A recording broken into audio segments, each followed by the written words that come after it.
Have you ever wondered what would happen if a wild animal suddenly appeared in your workplace?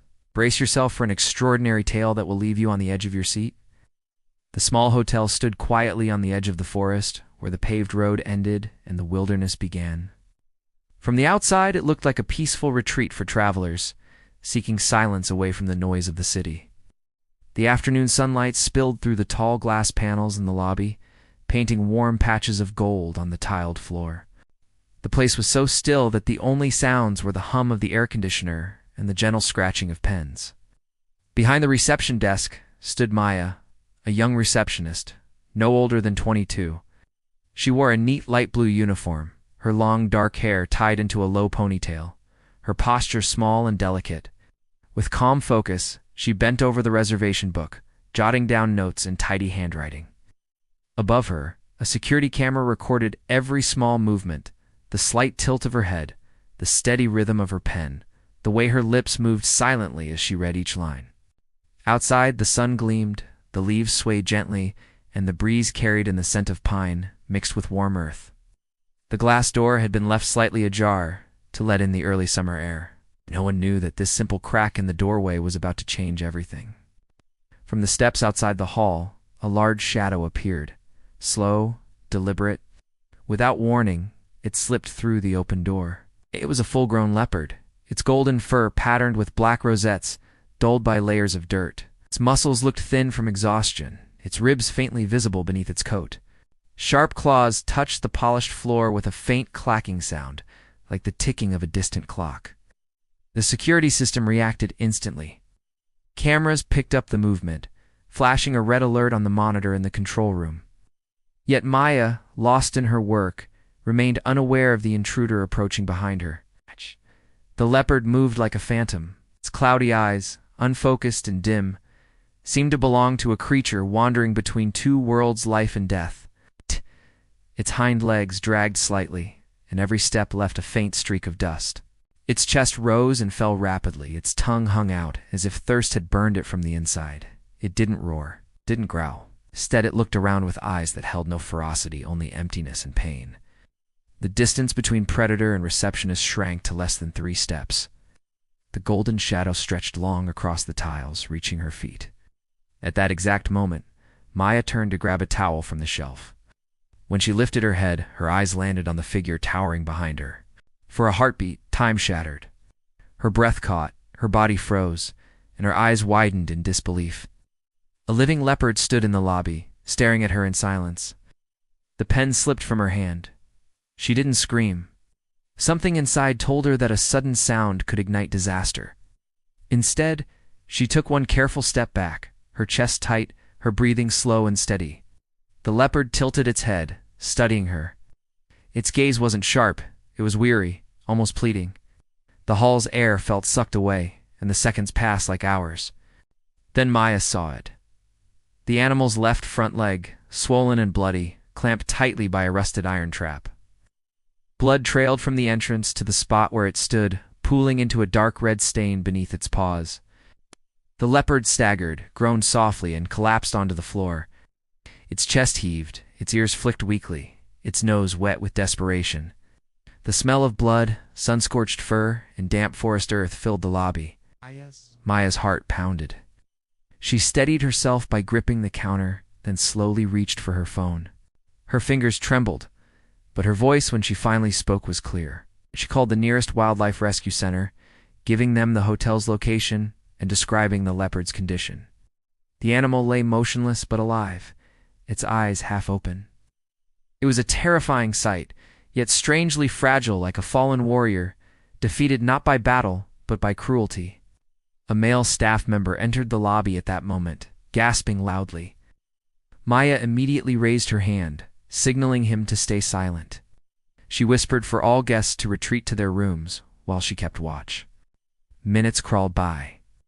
At last, the sound of an engine broke the silence. A white pickup truck from the Wildlife Rescue Unit screeched to a halt outside. 3 personnel stepped out, dressed in protective uniforms and carrying medical kits, tranquilizer equipment, and a stretcher. One crept cautiously behind the leopard, while the other 2 positioned themselves in front. They observed the shallow rise and fall of its chest, then prepared a tranquilizer. With a soft thwip, the dart entered its thigh. The leopard flinched but didn't resist. Within moments, its body loosened, its breathing evened, and it drifted into peaceful unconsciousness. They removed the cruel trap with a special tool. Blood oozed again from the deep cut, revealing tendons beneath swollen flesh. Infection had already begun. The team worked swiftly, applying disinfectant and wrapping a temporary bandage before carefully sliding the animal onto a wheeled stretcher. Maya approached timidly, her eyes brimming. "Will it survive?" she asked one rescuer, her voice breaking. The captain gave a small, reassuring smile. If we had arrived a few hours later, the chances would have been much slimmer. But now, it has hope. The stretcher was lifted into the truck, cushioned and secured. Cameras in the lobby recorded the entire scene, a story of tragedy, courage, and compassion unfolding in real time. The vehicle rolled away, carrying the leopard and with it, the weight of an untold story. Maya stood at the doorway, tears welling as the truck disappeared beyond the trees. At the rescue center, veterinarians worked without pause. They cleaned the wound, sutured the torn flesh, administered fluids and antibiotics. Under anesthesia, the leopard's body revealed more scars, old injuries, marks of battles fought in solitude. Its fur was tangled with parasites, its muscles wasted from hunger. The staff named the leopard Cavi, meaning brave one. For the first 24 hours, Cavi didn't eat. He lay curled on the padded floor, his breathing shallow. A night shift veterinarian sat beside him, reading softly, playing gentle music as if to remind him that the world still held kindness. On the third day, Cavi licked a bowl of broth, the first sign of recovery. The staff called Maya immediately. She came to visit, sitting quietly by the enclosure. When his eyes opened and found hers, he did not look away. Something passed between them, recognition, perhaps gratitude. From that day forward, his recovery quickened. He began to eat raw meat, stretch his body, and walk with more strength. The wound healed, stitches dissolved, and golden fur grew back, sleek and smooth. Weeks later, Cavi was moved to a semi-wild rehabilitation zone, a vast enclosure with trees, rocks, streams, and echoes of the forest. Here he relearned to stalk moving prey dummies, sharpening instincts dulled by pain. When the veterinarians declared his health fully restored, they prepared for his release. Maya was invited to witness the moment. She brought with her a simple white scarf, the same one she had placed near him during their first meeting. One crisp morning, a truck carried Cavi deep into a forest reserve, far from human settlements. The door of his transport cage swung open, revealing endless tall grass swaying under the sun. Cavi stepped out slowly, his head lifted, nose twitching, ears alert. For a long while, he stood still, breathing in the familiar essence of his homeland. Maya watched from a distance, her eyes glistening. She raised her hand in a soft wave. Cavi turned back once, meeting her gaze. His eyes, no longer clouded, shone with quiet strength. A deep, resonant roar erupted from his chest, echoing through the trees. Then, with a burst of power, he leaped into the forest, his golden body vanishing into green shadows. Ow. The staff clapped softly. Smiles broke across faces, though each heart carried the bittersweet ache of farewell. Maya's scarf, caught on a low branch, fluttered gently in the breeze, a final reminder of the bond between a young woman and a wounded wanderer of the wild. Cavi was free again, returned to where he belonged. The story spread quickly across social media, hailed as a miracle of compassion and courage. Maya was recognized for her calm bravery, becoming a symbol of humanity within her profession.